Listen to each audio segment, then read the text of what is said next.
Kardeşlerim, Gelecek Toprakta kanalından herkese selamun aleyküm. Videonun ilk 30 saniyesi bu gübre ile nasıl inanılmaz verim aldığımızı gösterecek. Sonrasında ise gübrenin yapımı ile ilgili tüm teknik detayları vereceğim. Hiçbir kimyasala 5 kuruş para harcamanıza gerek kalmadan o doğal bahçenizde inanılmaz verimi nasıl sağlayabilirsiniz? Daha doğrusu biz nasıl yıllardır sağladık, bunları inceliyoruz.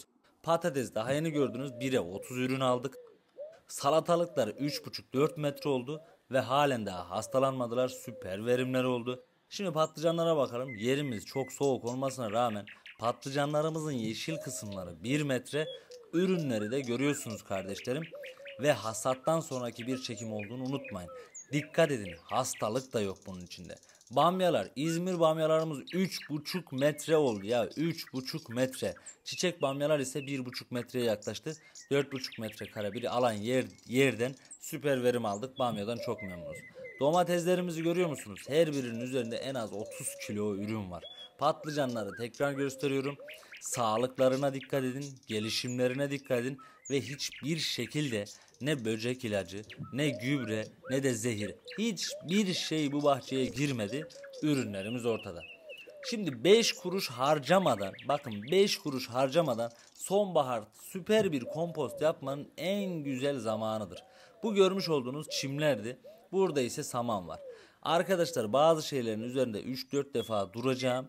Çünkü bu anlaşılması gerekiyor ve sizin bu videonun sonunda kompost yapımını öğrenmiş olmanızı temenni ediyorum. O yüzden bu video çok uzun bir video. Yani bir yıllık bir video. Bir yıllık bir emek var. Dikkat ederseniz, not alırsanız muhteşem bir gübre yaparsınız. Kompostu iki ana başlıkta ayırıyoruz arkadaşlar. Bunlardan birileri karbon, diğeri ise azot.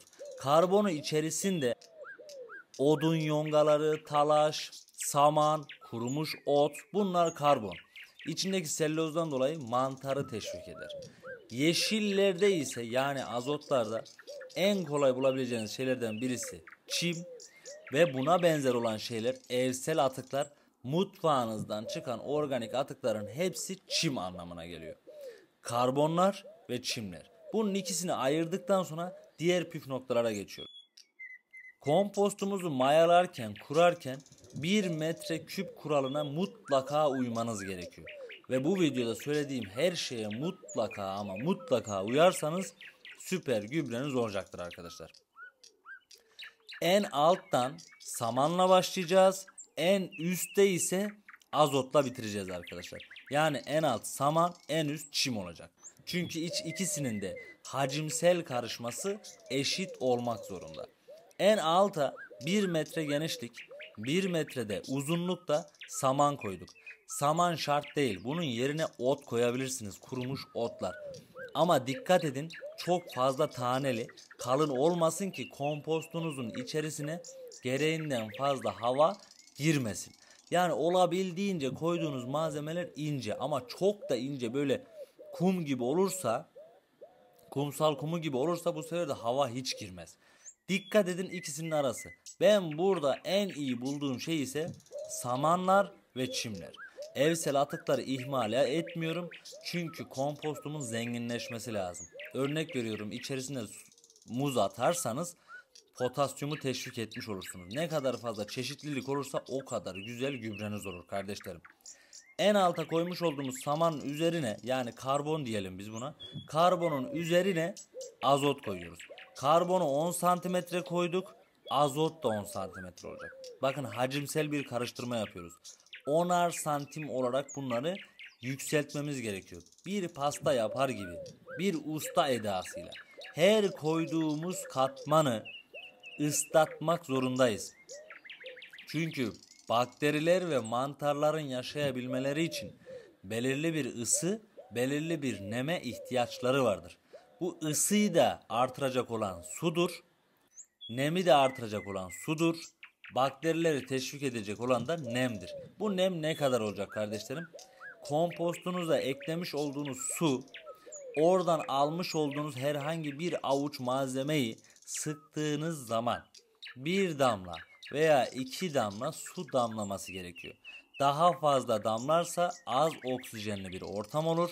Yani az oksijen girebilir ve bu zararlı mantar ve bakterinin gelişmesini sağlar.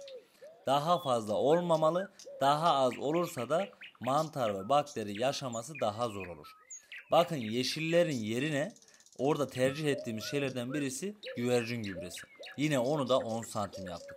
Yani azotlar ve karbonları hacimsel karıştıracağız.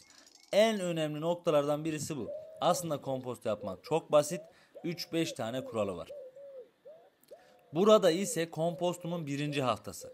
Burada size şunu tavsiye edeceğim. Kompostunuzu mayaladıktan sonra ikinci günde kompostunun içine elinizi sokun. 60 dereceye kadar ısınması gerekiyor. Isınmışsa daha fazla ısınmamalı. Isınmışsa sizin kompostunuz artık mayalanıyor.